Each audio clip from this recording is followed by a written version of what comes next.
Welcome back to the Fourth Way Podcast. This episode has been formed after a relatively long recording hiatus for me, though you wouldn't know that from your perspective because you receive pretty much weekly episodes. From your point of view, this is just another episode amidst a sea of other episodes. But I think it's important for you to understand the difficulty that I had in approaching this particular point in the season. I think that understanding my struggle here will be important for you to recognize the scale and complexity of what we're getting into this season. But it will also hopefully encourage you to be digging deeper for yourself. So what is this struggle that I had arriving at this episode? Well, when you start getting into corporate and governmental propaganda, the complexity of the conspiracies grows exponentially, and there's often a lot of overlap with other areas that we talked about. For instance, McNamara's Folly, the true conspiracy from our race section, was facilitated by the government. Various studies on prisoners and minorities are conducted by the government on behalf of corporations and their funding, and through institutions of higher learning. How do you categorize these conspiracies? So, the field grows significantly in regard to the amount of conspiracies as well as in regard to the amount of information which exists once we get into the corporate propaganda realm. So, how do I convey the complexity and scale in this episode while also condensing and summarizing into a digestible portion which is going to sufficiently inform you? While I have the comfort that I'm putting resource recommendations at the end of each section for you to get a bigger, clearer picture, I understand that following up on all of these resources and sifting through them yourself is just too cumbersome for most people. You don't have time for that. So, I want to make sure this episode adequately gives you a clear presentation of corporate propaganda. Like I said, in selecting this particular episode, I passed over a lot of material. I could have talked about the Pecora Commission following the Great Depression, which uncovered a large predatory conspiracy of business interests propagandizing their expertise and authority and suckering many people into what ended up being huge losses, often of their whole life savings. Of course, such a conspiracy would have been extremely beneficial to explore because we experienced a similar horrendous event in 2008, where banks made their killing on the poor and ended up getting bailed out for it. The Pecora Commission and the 2008 financial crisis are recurring events which would have been invaluable to discuss. In selecting today's episode, I also passed over the most decorated Marine in U.S. history, Major General Smedley Butler, and his famous book, War is a Racket. Butler's life and critique of the U.S. empire would dovetail beautifully in discussing the political and financial destitution of Haiti, a situation which is largely created by various empires, with the U.S. playing a significant role. We could talk about the banana republics and how corporations exploited South America, controlled their politics, and influenced CIA assassinations of democratically elected officials to ensure that exploitation and dirt-cheap prices could continue for U.S. corporations. Corporate America and the U.S. military empire go hand in hand, and you really only start to see that when you see that the U.S., more often than not, undermines democracies rather than brings democracy. And it often does this for corporate interests. That corporate interest may have at one time been fruit companies, but now it's oil or whatever else is deemed vital or up-and-coming for economic interests, or whatever stocks politicians hold at the time. On a lighter note, I could have also talked about planned obsolescence and how light bulb companies literally agreed to limit the life of their bulbs and had inspectors to ensure that competition was financially disciplined if anyone didn't adhere to the agreement. Profit is more important than the consumer or the environment, as cost to the consumer and the cost of waste to the environment aren't considerations for most corporations. I could have talked about corporate collusion with the government or corporate price fixing, as represented in the history of the tobacco industry, or the most infamous price fixing scandal in the U.S., the ADM case. These are two instances which had serious impacts on the nation and even the globe in terms of health and cost of food, respectively. People, thousands or even millions, died because of these events. I could have talked about corporate greed and callousness by discussing the maltreatment of workers in the late 1800s and the early 1900s, as represented in one of the most tragic cases known as the Radium Girls. I could have talked about the way that all of us have been led to believe that many of the lawsuit cases against corporations we hear about are utterly ridiculous, when in actuality, they're often framed to help corporations save face and to deter consumers from suing. You know that hot coffee McDonald's lawsuit, the most famous of the so-called stupid and frivolous lawsuits? Yeah, there's a whole lot more to that case, and McDonald's was in the wrong. Yet, due to their power, they've been able to spin the case into a big PR campaign for themselves, while simultaneously humiliating an old woman who was severely injured from their policies and refusal to change after previous court actions. I could have talked about the Kids for Cash scandal in Pennsylvania, and how judges were incentivized to collude with the business interests of private prisons, sending kids away to prison for stupid things like creating a parody site of a vice principal, or sending them away for excessive amounts of time that didn't fit the crime. Children were sacrificed for corporate profits.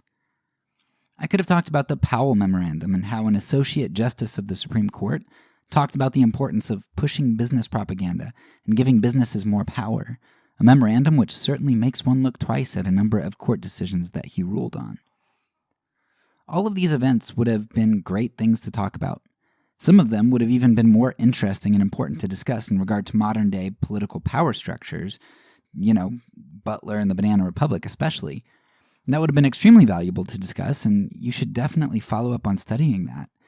Nevertheless, I selected the conspiracy that I did today for several reasons. Before getting into the details of the conspiracy, let me tell you why today's conspiracy is so important. First, I selected the particular conspiracy for this episode because I think it clearly demonstrates one of the most powerful aspects of corporate propaganda, which is the ability to create desires, or attach associations with innate desires that you already have. Or as we discussed in the previous episode, it puts salt in your hay. Corporate propaganda can be extremely sophisticated and difficult to decipher, but the case that we're going to talk about today seems to be laid bare. Seeing a very clear example of how corporate propaganda taps into desire will hopefully give you a keener eye for it elsewhere. Second, the conspiracy that we're going to talk about today, while probably not impacting as many lives or as much of the world stage as the marriage of U.S. empire building with corporate profiteering, it is still an issue which has done tremendous damage to lives throughout the world, and it's still doing damage today. So while today's issue isn't the most significant conspiracy that we could talk about, it's still very significant in terms of both numbers affected and in that it's still ongoing. Third, today's conspiracy highlights one of the most powerful strategies propaganda has. Towards the beginning of the season, I told you that propaganda makes atrocities possible, or it makes them unbelievable. But I think we can formulate this in a slightly different way to explain how propaganda functions. We can look more at the mechanisms. How does propaganda make atrocity possible or unbelievable? It does this in a number of ways, but it primarily works by preventing us from recognizing atrocity, or it prevents us from remembering it. When we can't recognize that atrocity is happening, whether that's because we're willfully ignorant or whatever else is the case, then we do nothing and we say nothing. And Nazi Germany is a prime example of that, where people did and said nothing. Plenty of people knew what was going on in Nazi Germany if they really admitted it to themselves. I mean, their neighbors were getting rounded up, right? But they rationalized away all the evidence of what the Nazis were doing to Jews and political prisoners. And those who were willing to admit what was going on, they didn't recognize atrocity because those who were being killed were worthy of death. They didn't see the humanity that was being destroyed because theirs already was. Propaganda keeps us from recognizing atrocity by making us think that our nation is too great to be doing something bad, or the enemy is so bad that they don't deserve to live anymore. But there's another aspect of propaganda which can perpetuate atrocity, and that's through what I'd label as forgetfulness or not remembering. And there are two types of forgetfulness that can be evoked here. First, there can be a forgetting of the past. My wife and I were just watching a documentary focused on an event that happened in the 1980s, and she was amazed at how many incidents of police brutality were in the news at that time. She said, "Wow, so police brutality didn't just become a thing all of a sudden." No, it didn't. I've read books from a wide variety of time periods, and I can attest that this whole idea of police brutality in the United States didn't just come up in 2015. It wasn't birthed out of Ferguson. Police brutality and killing unarmed black men has been a constant issue for the black community throughout the decades, throughout the century. But for the majority, mostly whites, we are surprised by a surge of vitriol and fed-upness that bubbles to the surface once in our lifetime. And rather than using that open wound as a lens through which to view news and current events from then on out, we allow it to scab over until the wound is opened up once again decades down the line, and we're surprised. Our parents and grandparents didn't see it in the riots of the late 60s and 70s, and we ourselves don't see it now, because we don't remember history. Oh, we say, I didn't realize that this was a problem. I think it's just some people making some noise. We resolved all this back in the day, with civil rights legislation and such. This forgetfulness of our pasts, of events that have occurred and continue to occur, it contributes to our blindness in confronting current injustice, which is often really just injustice perpetuated. We can't truly address the weed of injustice because we think that picking a dandelion and blowing its puff away means that the weed has disappeared. Hey, we don't see it anymore. But in reality, we've not only failed to rip out the root of one plant, we've helped it to disperse its seeds across even more time and space. Forgetfulness is a dangerous state, not usually for the people who forget, but for those who are the forgotten. There's a second form of forgetfulness that comes into play here as well. It's the NIMBY form, or the not in my backyard. As an example, let's say the government wants to build a Superfund site in your backyard, but you say, hey, that's not right. That would harm all the children around here. You can't do that. You end up being able to keep the trash, radioactivity, or whatever else the government wants to put there out of your backyard. The thing is, the government still needs or wants to do what it intended to do in the first place. It still has waste to dispose of. Just because it's not going to be in your backyard now doesn't mean that it won't be in someone else's backyard. Yet so long as we've pushed it away from being in our backyard, we can forget about the issue. The correlative to not in my backyard is, but in someone else's backyard. Out of my sight, out of my mind. In some ways, that's understandable. But it's really a very selfish and myopic form of justice. A justice which only prevents us from experiencing injustice ourselves isn't really justice. It's us being fine with the oppression of others. Because if you were powerful enough to push the government off your back, what's the ultimate result? It's not that the government gives up. Rather, the government will end up putting the injustice on the shoulders of the weakest and the most vulnerable. So recognizing and remembering are vital to uncovering propaganda and atrocity, and our story today is going to help you see this vital aspect. Finally, I really wanted to talk about today's story because I can add my own personal experience to it. I've had a number of encounters with today's conspiracy and the ramifications that it has on society. In that vein, I think I can help to put some flesh onto this conspiracy so you can see how it plays out in the real world. With that being said, I want to jump into the episode by telling you a little bit about my experience living in Romania. For the first 2 years of my family's life in Romania, we resided in a relatively small town. On the edge of this small town, there was a Roma or gypsy village, but I'm going to use the term Roma, which is more appropriate. Just want to make sure, because a lot of people call them gypsies and wouldn't know what a Roma is. So Roma village on the edge of town. While the living quarters were separated, they had their section and then there was the rest of town.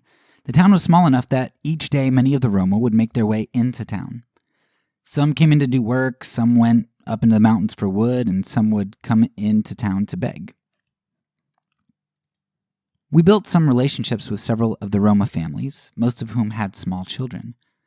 Of course, you can probably imagine what our interactions were like. If you know any stereotypes of Roma or those who have been generationally impoverished, then our experiences were largely like what you're probably imagining. Almost every interaction involved us being asked for something, usually money. We were taken advantage of and stolen from when we let some Roma individuals into our home. There are lots of stories, a few of which you can hear in Season 2 of this podcast, so I recommend that you go back and listen to that. But anyway, one of the items that we'd constantly be asked for were diapers and baby formula. And of course, it made sense that we'd be asked for those things because the people that we interacted with had small children. But at the same time, we had seen and heard of Roma with children receiving these products and selling them too. You'd give them something from the store and then they'd turn around and sell it at a discount so that they could get cash. But however they decided to use what we gave them was between them and God, so we often gave food items, including formula, to the Roma mothers. Less than half a year into our move to Romania, my wife had our third child in a local private hospital. She had largely breastfed our previous 2 kids, which included a lot of pumping so that our kids could have breast milk at their daycare while we were teaching. We supplemented with formula sometimes if we didn't have time to thaw milk or something like that, but we decided to do breast milk as much as was possible. But we weren't those crunchy, judgmental people. We just did what we thought we could do, the best that we could do in our situation. And we were going to do the same thing for our third child when he was born in Romania. But when we had our third child, Denton, our hospital experience was a little bit different. The nurses kept mentioning how our child was too big for breast milk to be sufficient and kept encouraging us to allow him to be formula fed. We declined the formula because we knew how breastfeeding worked and that it takes time for both the child to learn about how to suckle and also for the milk to fully come in for the mom.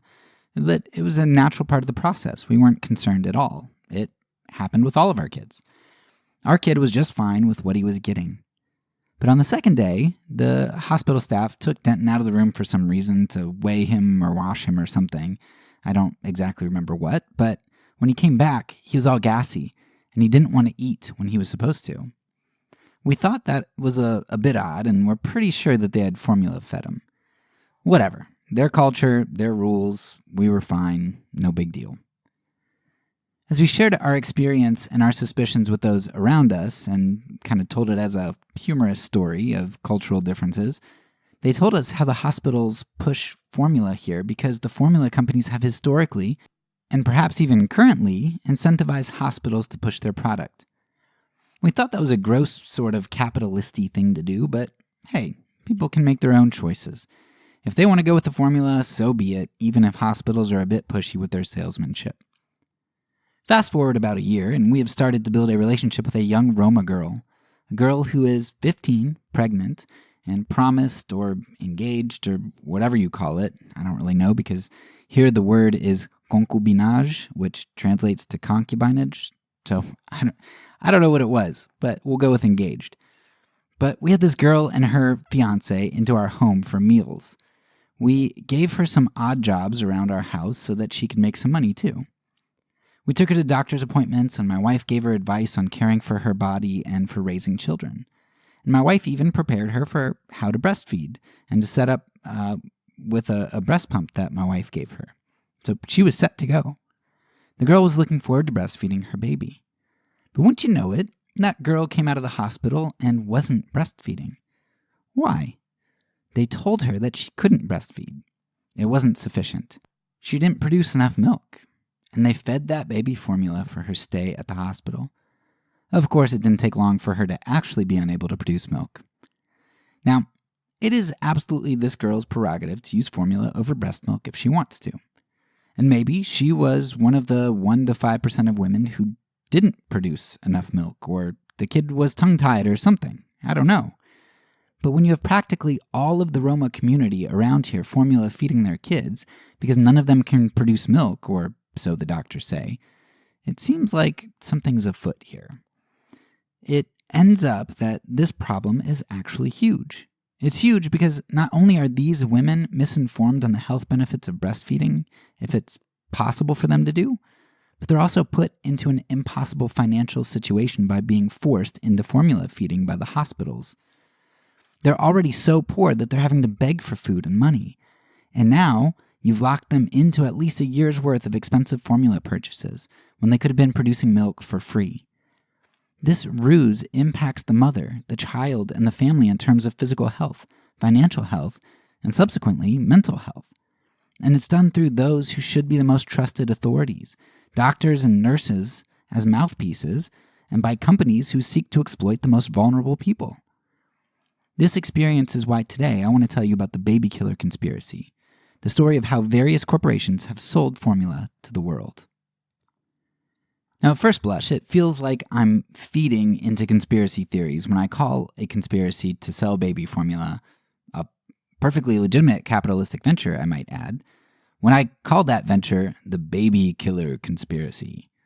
It seems like utter hyperbole to call powdered milk, baby food that feeds and nourishes many kids, a baby killer conspiracy. Parents have a choice to breastfeed or formula feed, and formula preserves many lives for those mothers who can't breastfeed or afford wet nurses. So why call this conspiracy a baby killer conspiracy? Well, first, it's because the breaking piece of literature that brought the issue to light was entitled The Baby Killer. So the name is sort of a head nod to that work. But far more than that, this issue does have some very serious ramifications, which includes the deaths of perhaps tens of millions over the decades that the conspiracy has been maintained.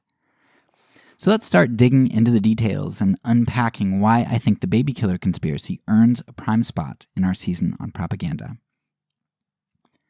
To properly understand the scope of this conspiracy, you have to first get a lay of the land. To understand the impact of formula, you have to understand the world before formula, or imagine a world without it. The very high end of estimates of babies who can't breastfeed either due to a mother's physical inability to nurse or a child's inability to suckle are 5%. Now, if you go to a site like La Leche League, they'll tell you that they think it's something more like 0.1% of families who would be incapable. But if we split the difference and aim a bit high, we get something like 3%. 3% of babies worldwide can't be breastfed by their moms. Now, that doesn't mean that they still couldn't drink breast milk from a bottle, getting breast milk from some co-op or a mom pumping or something like that. It just means that the mom can't produce milk or the child can't latch. But we'll stick with the 3%. Assume that 3% of babies have to be formula fed. Now, that's not a lot of babies. It's not that huge of a market share to be had, especially considering the limited window in which a child uses formula. Yet the formula industry made 35% more money in 2019, selling a product that only is used by infants in about the first year of their life. They made 35% more than Coca-Cola made in that same year, a drink company which is all over the globe and can be consumed by practically everyone except for infants in the first year of their lives who live on milk. Now, of course, there are many ways we can account for the formula profits. Perhaps formula is priced so exorbitantly high that the 3% of parents who need it, and the few who choose it as a lifestyle choice, they're willing to pay obscene amounts of money. But if you've priced formula recently, you'd know that while it's not really all that cheap, it's also not insanely expensive. If an exorbitant price isn't what brings in the obscene amount of revenue, what else could it be? It's the number of consumers. Formula is used by far more than 3% of families worldwide who supposedly need it. Now, we can understand that there are many wealthy and working moms who are not in the 3%, and they desire to formula feed for a lifestyle choice. But the vast majority of births in the world are not to wealthy moms. The majority of births are to families that have limited resources. Yet many of these families still choose to feed their children formula, to choose a lifestyle that they don't need to choose, that financially disadvantages them, and that is overall less nutritious for their child. Now, why would they choose that? Well, in 1974, the levee broke on the formula industry when War on Want released a paper entitled The Baby Killer, an expose on the formula industry, their practices, and their impact on the world. Follow-up pieces from other organizations came not too far behind, and by 1978, there were congressional hearings, the Kennedy hearings, and they were held to hear what healthcare workers around the world had to say about business practices of the formula industry. The practices that were uncovered in those 4 years were appalling, as the formula industry wasn't simply marketing a product for people to choose if they wanted to or needed to. No, the industry was shaping and manipulating desires, and the desires of the most vulnerable people at that. Nestle, one of the primary culprits, fostered desires of new customers in at least 3 ways.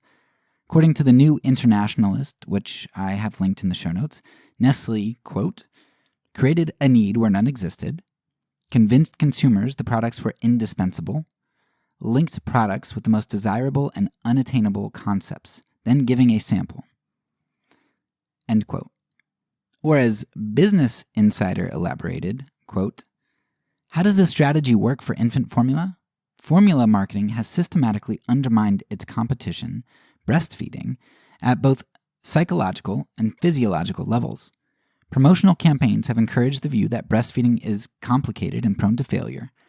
Breastfeeding is thought of negatively on the basis of beauty, like breast sag, work, you have to stay at home, snob appeal, only the peasants do it, racism, white women don't breastfeed, and fear, it won't work, your baby will starve.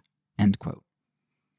There were all sorts of stories as to how formula companies created desire and a felt need. They would hire women who were often not nurses to don nursing outfits and hand out formula and talk about its health benefits. Wearing nursing uniforms, of course, gave these saleswomen credibility in the eyes of new moms. And it reminds me of the white coat professionals in the Milgram experiment. Perceived authority carries a lot of weight. They would also essentially bribe hospitals with architectural upgrades, financial kickbacks, and free formula. When some public hospitals in some countries kicked the formula industry out of hospitals, they'd lurk around town looking for infant clothes or clothes diapers hanging on the laundry line, and then go door to door giving the moms enough formula so that their breast milk would run dry, and they'd be forced to then purchase formula for the remainder of their child's infancy. They put pictures of white babies on their cans, even in places where everyone had dark skin, because white families were associated with more wealth and credibility. Everyone wanted to live like the white people. They must be doing something right to get as wealthy as they were. And of course, fear was used to make moms think that they couldn't produce enough milk or that the formula was more nutritious. The same spiel they tried to use on us here in the private Romanian hospital. Here's a line from a jingle that they played in Africa to scare moms into buying formula. Quote, the child is going to die because the mother's breast has given out. Mama, oh mama, the child cries. If you want your child to get well, give it Klim milk. End quote. And some of the tactics were a mixture of creating desires and obfuscation. For example, one of those who testified at the Kennedy hearings talked about how in his country, formula companies used a lot of big words that even many of the literate people wouldn't be able to read or understand. On the one hand, the use of this jargon and high-level language provided perceived credibility because it sounded really smart. And it simultaneously hid the truth.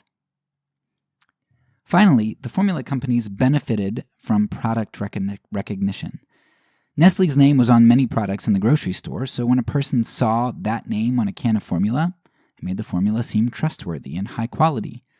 Psychology 101 teaches you that the more exposure to something that you have, the more you're provided with familiarity, as well as you're caused to have more positive feelings towards it in general. Through all that was revealed here about the formula industry's tactics, it became clear that the industry sought to form consumers, not inform them.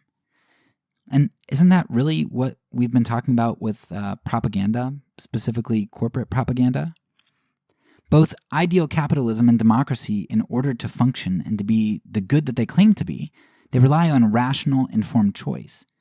Yet today's corporate propaganda seeks not only to obfuscate truth and keep consumers and constituents uninformed, it also seeks to form and wield subjects rather than have subjects process and wield information through rational choice.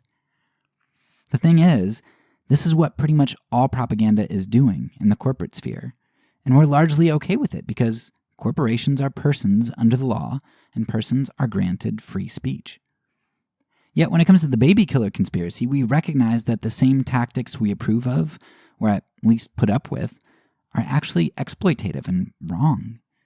There's something clearly wrong about taking advantage of poor people or those in the developing world to form them into consumers who spend of their limited resources to buy something that they don't really need. But the same process which forms the poor into an even more impoverished group does the same thing to all of us. It makes us consumers who believe that our purpose can be found in our next purchase, yet discover that such purpose is fleeting and elusive. It forms us into consumers who are the types of people who work for companies that exploit those in developing countries through propaganda, pollution, or slave labor because, we need the money. It makes us the type of people who are committed to a political party and are willing to sacrifice our morals in lesser of two evils compromises. Propaganda forms us all. It's just that when it kills babies, it's easier to see the evil inherent to most corporate propaganda. Speaking of killing babies, I suppose it's time that we talk about a little bit more of this, because at this point we've only really discussed how formula is sold to moms, not how it kills babies. But what makes this conspiracy so bad isn't simply that the poor are exploited, but that this exploitation leads to very deadly results. There are three main ways that converting poor mothers to formula feeding has negative health consequences. First, the most obvious factor is the money. When we're talking about breastfeeding, which is essentially free, versus formula feeding, having poor moms who have difficulty feeding their families already now purchase expensive formulas, it strains their families. It may cause them to skimp on food for themselves or other children, bringing health issues on all of them. It may also cause mental anxiety and health issues with increased pressure to earn more money in order to provide formula. And if they don't formula feed because they need to make that economic choice, they might face mental and social issues in a society where the good moms formula feed their children because it's supposedly the best thing to do. But this financial situation is really just the tip of the iceberg. A much bigger consequence of formula feeding is that in many poor areas, the water that goes into mixing the formula is not potable. And please don't hear me saying that this is only a developing world problem. This would apply in the U.S. as well. Just think about Flint, Michigan. The U.S. may be considered a developed nation, but the amount of inequity in the nation abounds. And there's a developing nation within our developed nation. A developing nation formed by de facto apartheid. On top of this lack of access to potable water, mothers in impoverished areas struggle to afford formula and therefore often cut their formula with water, meaning that each bottle is far less nutritious than a normal dose should be. Considering that in many of these places the water is not potable and is very dangerous, infants with weak immune systems are now ingesting contaminated water and less nutritious water because it's cut, than they would have ingested if it weren't for the formula industry. Beyond the financial strain formula purchases put on families, as well as the harm of adding contaminated water to a child's diet and cutting the dosage, there's a third problem the formula industry brings to families. We know that breastfed babies build stronger immunities to diseases, especially respiratory illnesses. When you consider that poorer families are facing harsher environments and that formula practices are introducing contaminated water into a child's diet and it's less nutritious, then foregoing breastfeeding practices which impart higher immunity and more nutrition is much more dangerous for these children. Estimates are that anywhere from 500,000 to 800,000 children would be saved each year if all were breastfed. Now, my group is good at calling out the practice of abortion, yet struggles to call out business practices which obscure truth, create fictions, manipulate desires, and kill about as many children worldwide as are aborted in the U.S. every year. This baby killer conspiracy, then, truly is the baby killer conspiracy, and one which ought to be called out, especially by my group. Yet, the problem isn't called out by all that many. Those who do call it out are viewed as crunchy freaks, judgmental, angry. And therein lies another propaganda aspect of this whole conspiracy. Sure, there's a huge propaganda aspect in getting vulnerable people to buy breast milk, to foster this desire within them. But there's another huge aspect of propaganda which I experienced in my own life, even up to the present. As I was researching this issue, looking at sites like the La Leche League, I was shocked. I was shocked because after reading 3 or 4 things from various pro-breastfeeding groups, I couldn't believe how open they were to formula feeding. Many of the groups recognize that mothers choose formula for a variety of reasons, and that there are some mothers who can't breastfeed and that they were okay with that. The stereotype I had of these groups is that they were, excuse the language here, but bitchy, judgmental, uptight feminazis. Now, I use that language because in using it, it sounds absolutely harsh and extreme, like, I would never think that I feel that way. I wouldn't say that. I could have identified that as hyperbolic propaganda, right? Yet, my surprise at the cordial nature of what I read from these groups showed me that no matter what I said about my beliefs of them, I'd subconsciously bought into the propaganda against pro-breastfeeding groups. I believed that the outliers portrayed in the media were representative. In wealthy and middle-class areas of the United States, we can easily buy into the idea of breastfeeding advocates as all being judgmental jerks. We can buy into it because, 1, we don't see the extreme damage that unnecessary formula feeding does to impoverished communities, and 2, our position in life makes issues like breast versus bottle an issue of convenience and choice. Oh, why make such a big deal out of formula? If a mom wants to work, let her work. If a mom doesn't want to use her body to breastfeed, it's her body. If that's how parents want to spend their money, stop being so judgmental. While there are certainly mouthy, arrogant, judgmental breastfeeding advocates, I think the stereotype of them is propaganda in action. If you can turn a legitimate issue, an issue which sparked a decades-long boycott and congressional hearings over 40 years ago, if you can turn that into an issue that you brush off as being polarized nonsense today, propaganda has done its job. And that really sums up what we identified at the beginning, doesn't it? Propaganda prevents us from recognizing atrocity or it prevents us from remembering it. For this conspiracy, it does both. It causes us to see the formula breastfeeding discussion as trivial choice, so we don't truly consider the ramifications of the industry. But it also causes us to forget that the truth about the formula industry was brought to light almost half a century ago and hashed out in view of the whole world, with the World Health Organization, beginning guidelines for the industry in the early 80s as a result. Yet the baby killer problem persists, and it persists in part because we don't see it as a problem, and we've forgotten about the exploitative nature of the issue. There are a lot of reasons for our forgetfulness.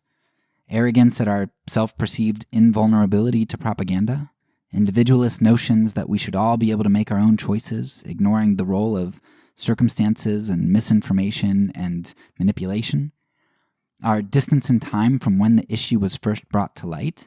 That's old news, right? The lack of direct impact the issue has to us or to other middle class and wealthy people that we know. There are a lot of reasons that we can't bring ourselves to see or acknowledge the baby killer problem today, some of which are heavily propagandized ideas, like our perceived invulnerability to propaganda or individualistic, capitalistic notions. Now, at this point, I don't want you to hear me wrong. I'm not flat out bashing the idea of capitalism or individuality, individual choice. Solzhenitsyn and Havel would tell you just as quickly that communism and socialism heavily propagandize and terrorize the poor as well. My point here isn't that any particular system is good or bad, but rather that when any one system is propagandized and indoctrinated, it prevents us from seeing the blind spots and the weak points in such systems. It prevents critical thinking. It defends against critique. It keeps us from seeing the vent shaft on our Death Star, which may perhaps be the best analogy for the imperialism with which capitalism has so often been associated. Communism may blind a populace to the horrors at home that the government is doing to its own people, but capitalism blinds a populace to the horrors it produces abroad, or in communities kept at a distance, like in ghettos. Whereas Havel told us that in order for us to truly see the horrors of the state or corporations under communism, we'd only need our local greengrocer to reveal it to us by taking down a sign. On capitalism, the problem tends to be more distant. Our local greengrocer can't see the problem either because he doesn't experience it. He's fed as much on bread and circuses as we are. Atrocities under imperialism and capitalism don't tend to be as local. We export our genocides and exploitations, and the myopia of consumerism and materialism in which a capitalist system steeps us makes it difficult to see at a distance.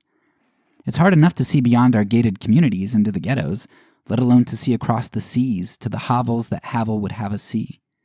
We're primed to not want to see the issues, or to think that there is no issue, so that when we see commercials from baby formula companies which supposedly support breastfeeding, we take those companies as changed persons. We take them at their word, and we say that there's no problem anymore. In fact, was there ever really a problem? I don't know. Repeat it with me now. There is no problem anymore. There is no problem anymore because the problem has been resolved. the world has banded together against unjust practices of the formula industry. Just like civil rights legislation resolved the issue of racism, disparity in the criminal justice system, and racial injustice, so laws related to advertising and formula industry practices have been a panacea for babies across the globe.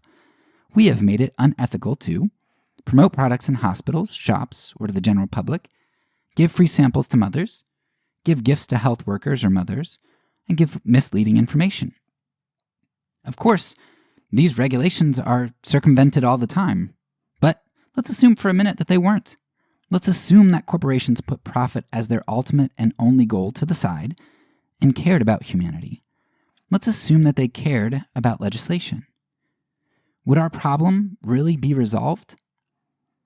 One of those who gave testimony in the Kennedy hearings made a good point, a point which will help to conclude this episode and highlight what we've emphasized over and over throughout this section of the season.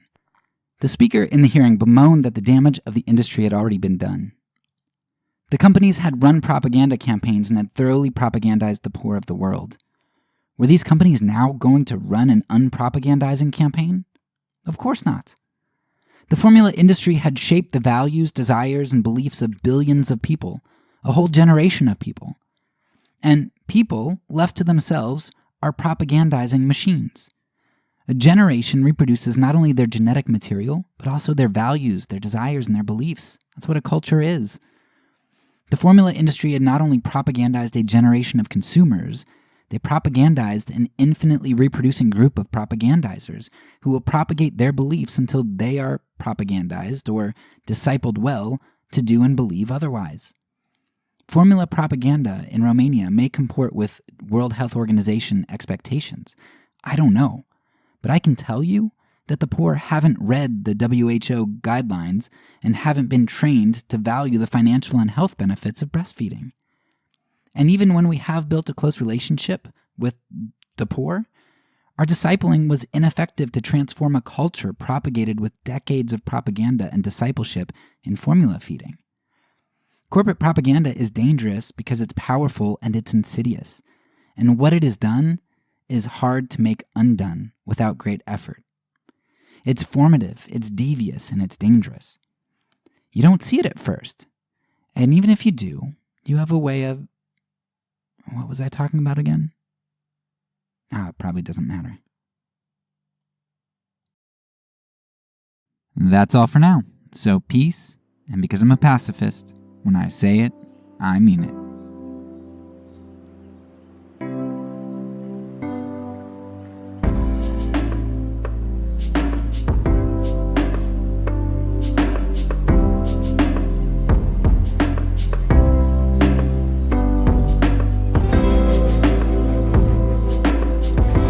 This podcast is a part of the Kingdom Outpost Network.